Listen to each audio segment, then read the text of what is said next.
capital da República não pode ser apontada como sede de vida difícil quando tem fartos elementos para construir o mais notável centro de atrações de braços, de atividades e de capitais nesta parte do mundo.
Oswaldo e eu, nós nos conhecemos na adolescência e logo começamos a namorar.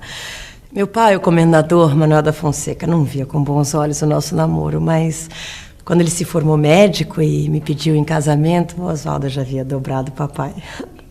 Que, inclusive, depois lhe deu de presente um laboratório caseiro de análises clínicas, que era o seu recanto predileto na casa. No começo de 1897, com a ajuda do sogro, Oswaldo Cruz e família partiram para Paris. Ou melhor, para o Instituto Pasteur, reduto da microbiologia, local onde o Dr. Oswaldo conheceu as teorias do fundador do Instituto, o cientista Louis Pasteur, que provou que os micro-organismos são a causa direta das doenças e podem ser diagnosticados e combatidos.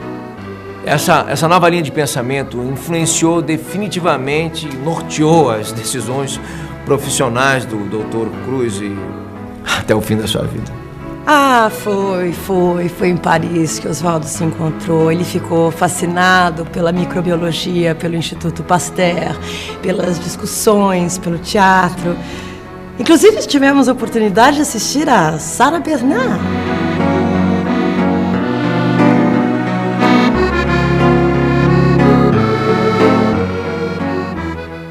Por se vestir de preto e fazer questão de tirar fotos de seus trabalhos, Oswaldo passou a ser conhecido como Doutor Fotógrafo.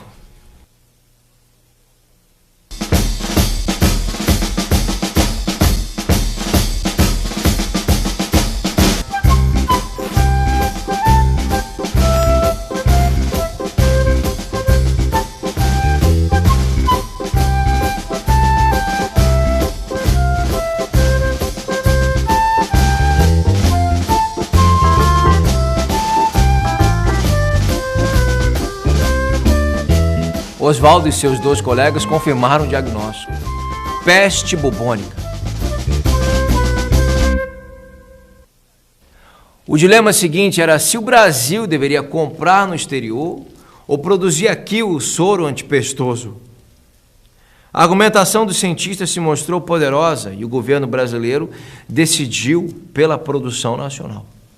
Então foram criados dois institutos soroterápicos, um em São Paulo, dirigido por Vital Brasil, e outro aqui no Rio, com direção geral do Barão de Pedro Afonso, que, aconselhado por especialistas franceses, designou o Dr. Oswaldo para o cargo de diretor técnico do Instituto Soroterápico do Rio de Janeiro, instalado na Fazenda de Manguinhos. No fim desse mesmo ano de 1900, foram dados ao consumo os primeiros tubos de vacina e de soro antipestoso.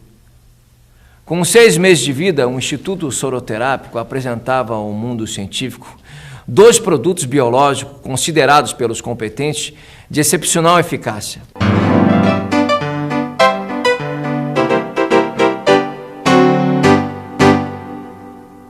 Como medida de grande alcance prático e científico, é necessário transformar o atual Instituto Soroterápico de Manguinhos em um instituto para o estudo das moléstias infectuosas e tropicais, de acordo com os moldes do Instituto Pasteur de Paris.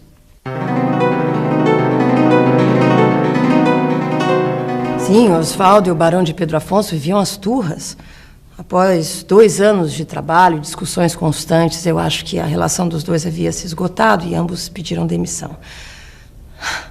O barão saiu falando a 4 cantos que ele era o único responsável pelo sucesso do Instituto. Absurdo. Oswaldo, como de costume, se recolheu em casa, ficou quieto. Poucos dias depois, os jornais anunciavam o novo diretor-geral do Instituto Soroterápico de Manguinhos, o doutor Oswaldo Cruz.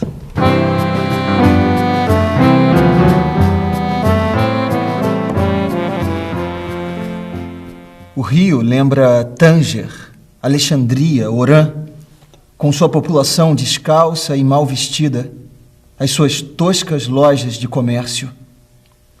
Mas os cariocas pensam que habitam na mais linda, na mais branca, na mais adiantada das metrópoles do mundo, conformados até com o espectro da febre amarela. Sem indústria, mandando buscar calçados na Inglaterra, casimiras na França e até palitos em Portugal.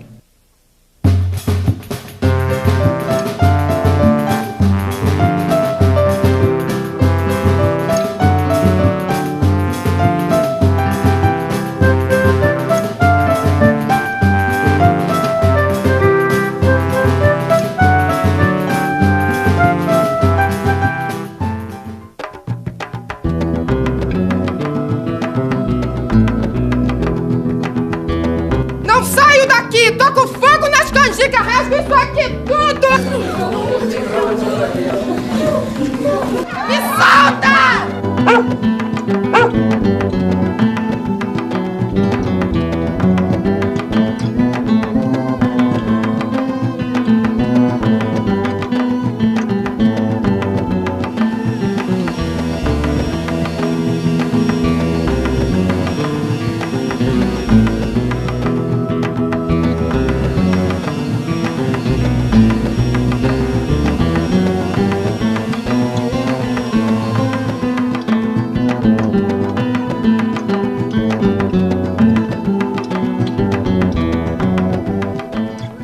Trago uma notícia que deve alegrar a todos os brasileiros.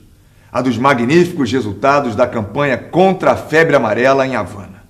Confirma-se a doutrina de Finlay. Na verdade, a mais verossímil, a mais aceitável. O mosquito é, de fato, transmissor da moléstia. Não é possível que o governo, informado do que se conseguiu em Havana, negue recursos e leis de emergência para uma campanha de resultados seguros, que nos reabilitará aos olhos do mundo. Será um crime não repetirmos aqui sem demora os mesmos processos. O sanitarista é um homem disciplinado e disciplinador, determinado, audacioso e pouco afeito a devaneios. Enfim, um homem de poucas palavras e muita ação.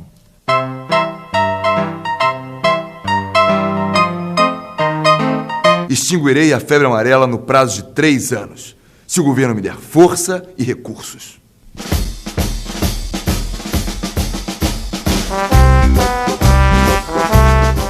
É indispensável estabelecer desde já o Serviço Especial de Preservação dos Doentes e de Destruição da Moléstia, para o que se torna necessária a formação de uma brigada sanitária. Foi muito difícil quando ele começou a ser atacado. Ele ficou frustrado, suas ideias não estavam sendo compreendidas. Mas, no fundo, Oswaldo não se abalava. Ele tinha certeza que derrotaria seus críticos. Não há sinceridade nessa campanha contra os mata-mosquitos.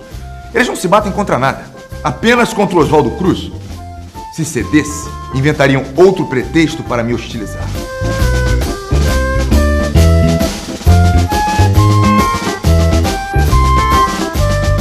Contra mim, clamam a imprensa, o Congresso, a ciência oficial. Por isso eu lhe apresento a minha exoneração para não criar dificuldades ao governo. Já não tens mais fé na doutrina do mosquito? Fé absoluta, senhor presidente. Mas faltam-me recursos para o pagamento dos mata-mosquitos. Até agora não foi votado o projeto de reforma da saúde pública. Pois eu lhe prometo providências imediatas, bem como recursos para prosseguimento da campanha sanitária.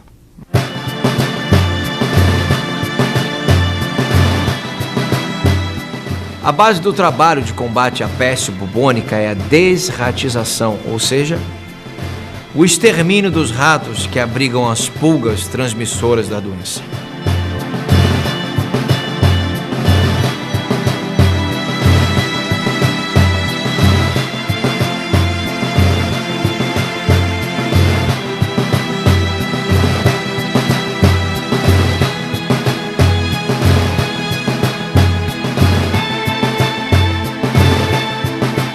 Os médicos sonegam os casos de peste, de modo que ignoramos os focos infeccionados.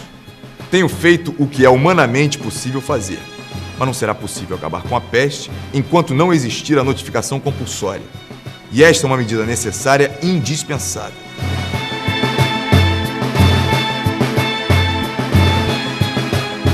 Não me afasto da diretriz que tracei. Age direito e não temas ninguém. Oswaldo estava certo e o verão de 1904 foi dos mais felizes. Olavo Bilac escreveu: parece mentira, mas é verdade. Estamos em fevereiro, as cigarras estouram, o sol incendeia a cidade e não há febre amarela. Em abril, a peste estava controlada. O ego do Oswaldo não se contentava com afagos e elogios, ele era um homem de resultados. Seus próximos planos eram a construção de vilas operárias projetadas por ele, o combate à tuberculose, o combate à varíola. Ele decidiu começar pela varíola, que lhe parecia mais simples. A varíola não tinha remédio, tinha vacina. E para acabar com ela, bastava vacinar a população.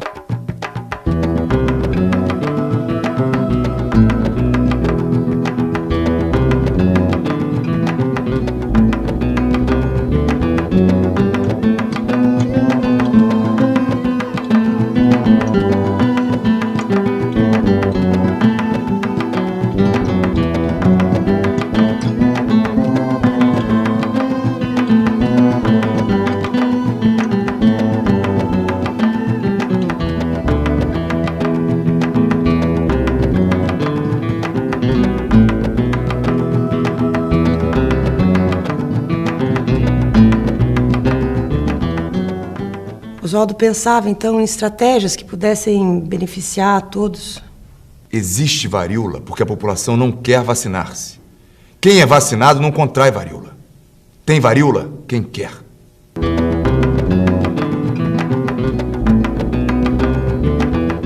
A resistência à vacinação obrigatória uniu todos os grupos de oposição ao governo Rodrigues Alves. Juntos estão os positivistas, que dizem defender um Estado forte, mas colocam a liberdade individual acima do bem-estar coletivo. Os socialistas, por demais preocupados com o futuro. Os monarquistas, eternos saudosistas. E nós, os negros, que uma vez arrancados de nossas terras, fomos jogados ao campo. E com o fim da escravidão, aqui estamos, abandonados na cidade. Não podemos aceitar o bota abaixo do prefeito Pereira Passos, que destrói nossas casas e mais uma vez nos manda para longe, sem rumo.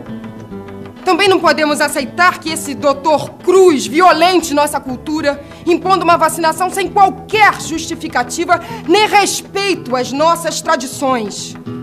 Resistiremos até o fim.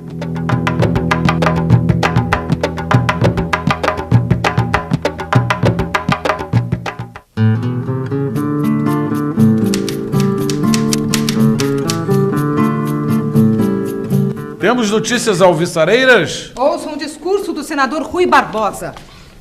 Assim como o direito veda ao poder humano invadir-nos a consciência, assim lhe veda transpor-nos a epiderme.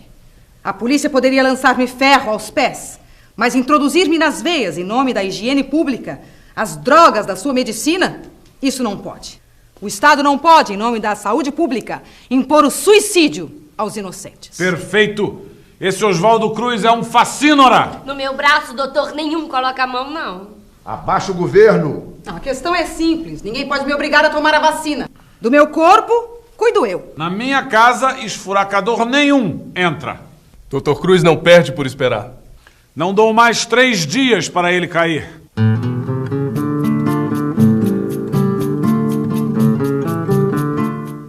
Essa resistência aos benefícios das ideias novas, às conquistas da ciência, não é felizmente defeito peculiar da nossa raça. Todos os povos têm o seu resquício de selvageria transportada pelo atavismo, e são mais ou menos fetichistas e muito preguiçosos para mudar de opinião. E esses defeitos não se notam somente nas classes menos cultas. Revolta-nos a ideia de obrigar toda a gente a deixar-se inocular do pulso, equiparando nossas imaculadas filhas, nossos tenros filhinhos, nossas castas esposas, às cobaias e aos cães que servem de estudo aos laboratórios oficiais de fisiologia. Abaixo o governo! Abaixo o governo! Abaixo o governo!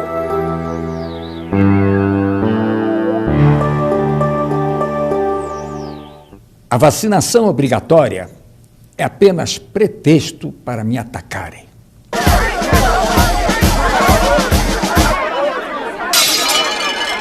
Abaixo o governo! Abaixo o governo! Abaixo o governo! Não, eu não vou pular. Eles que invadam. Abaixo o governo!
Ele era muito hábil para negociar com as autoridades, mas ele falhou com a comunicação com o povo, o que talvez tenha sido o seu grande erro.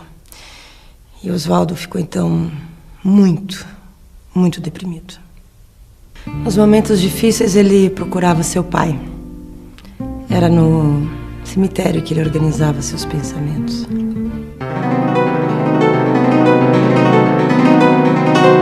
A varíola é hoje considerada uma moléstia dos países não civilizados. Só os povos arredios ao progresso deixam-se morrer de um mal perfeitamente evitável pela vacina. Onde está Pepe? E o socialista? Varíola. Em uma casa dessa rua morre uma criança vitimada pela varíola. Os parentes e amigos da família trazem em procissão o cadáver para a capela. A imprensa precisa parar de criticar e ajudar o Dr. Cruz a acabar com a varíola. Mas é o que estamos fazendo agora. E os políticos, hein? Nós, políticos, temos o dever de proteger a população. Já disse e repito, o povo brasileiro exige a vacinação obrigatória. Apoiado. Abaixo a varíola. Que venha a vacina. Antes que seja tarde. É.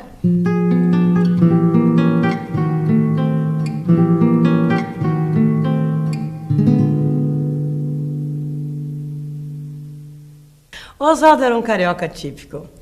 Ele era do signo de leão, vaidoso, impetuoso, bom pai, bom marido. Ele adorava música. Debussy era o seu compositor predileto. E Baudelaire, seu poeta de cabeceira. La musique souvent me prend comme une mère, vers ma pâle étoile, sous un plafond de brume ou dans un vaste éther. Ele registrava todas as suas atividades, porque ele sabia que estava fazendo história.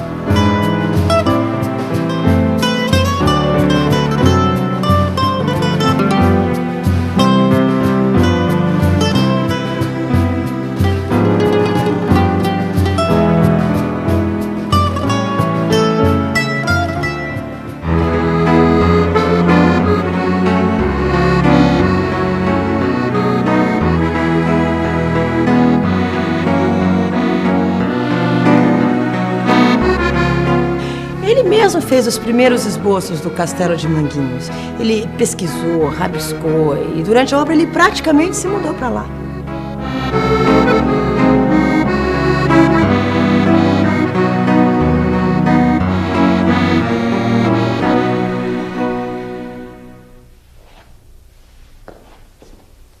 Mister, o que é que o senhor está construindo aqui? Uma igreja? Uma sinagoga? Um templo? A mosque? É um templo. Um templo da ciência. But why are you building right here in the middle of this swamp? Você está vendo isso aqui? Por aqui entram todos os navios que chegam ao Rio de Janeiro. Isso é para mostrarmos aos estrangeiros que pensam que nós somos selvagens, de que no Brasil também se produz ciência.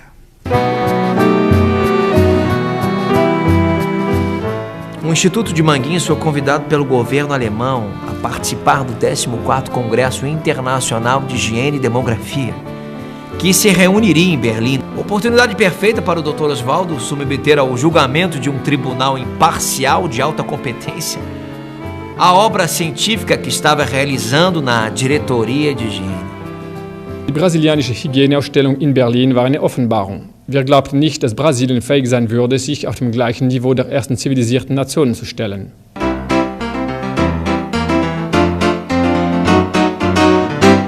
A squadron will be leaving shortly for Rio de Janeiro with a complement of 15,000 men. Now they will stay in Guanabara Bay for a few days. They will go ashore so long as they are assured that there is no danger of catching yellow fever. Rio de Janeiro is clear. I assure you, the officers and the sailors can go ashore without fear. Even in the height of summer? It's like winter. Your people can stay as long as they like. Em 1909, entra em vigor uma lei que proíbe acúmulo de cargos. Tendo de optar entre a Diretoria Geral de Saúde Pública e a direção do Instituto, o Dr. Oswaldo Cruz ficou com o segundo, sua casa. Literalmente, pois ele e uma equipe de cientistas e estudantes apelidados de Jardim de Infância da Ciência chegavam a passar semanas enfurnados no castelo.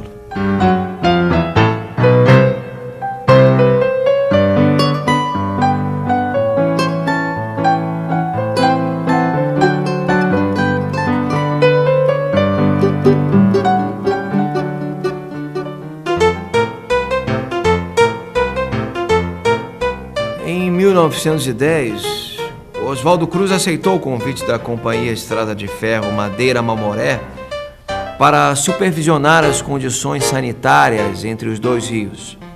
A malária impedia o avanço da construção da ferrovia, matando centenas de operários. Se na Madeira Mamoré ainda há malária, é porque não querem ouvir os conselhos dos médicos. Tomar diariamente a quinina e dormir sempre sob mosquiteiros. Solução é simples.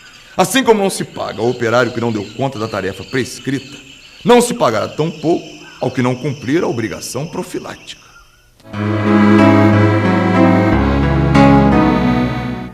Mal chegou do Amazonas, Dr. Oswaldo saiu em viagem novamente, na liderança de uma expedição que iria extinguir a febre amarela em Belém. Oswaldo Cruz passou a ser requisitado pelas prefeituras de diversas cidades. Só que a sua saúde não lhe permitia mais tanto esforço. Em 1913, Oswaldo Cruz toma posse na Academia Brasileira de Letras.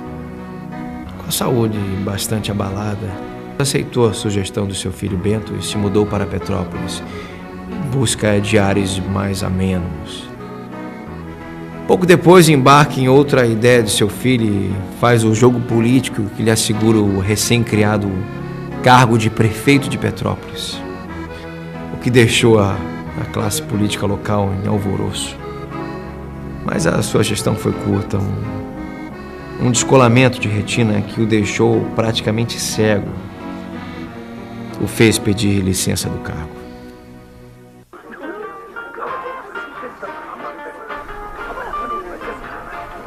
É uma manifestação. Não, é Esse é o carnaval.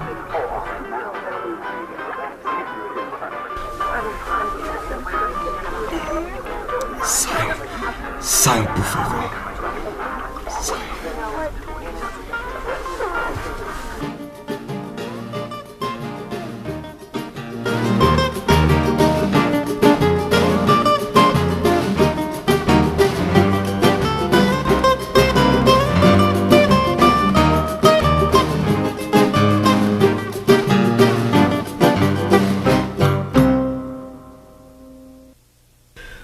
Desejo com sinceridade que se não cerque a minha morte dos atavios convencionais com que a sociedade revestiu o ato de nossa retirada do cenário da vida.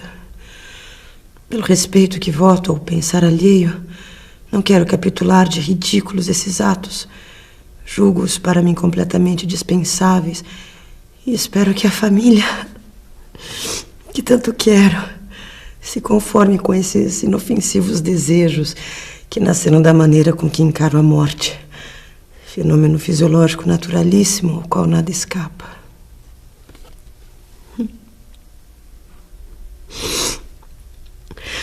Nada de convites ou comunicações para o enterro, nem missa de 7º dia, nem luto tampouco. Este traz-se no coração e não em roupas. Peço encarecidamente aos meus que não prolonguem o natural sentimento que trará minha morte. Que se divirtam, que passeiem, que ajudem o tempo na benfazeja obra de fazer esquecer. Portanto, que não usem roupas negras, que além de tudo são anti-higiênicas em nosso clima.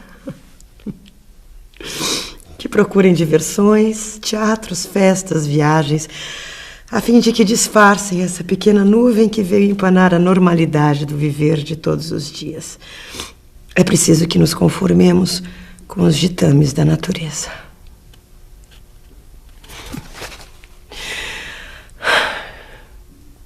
Logo após a sua morte veio o reconhecimento definitivo.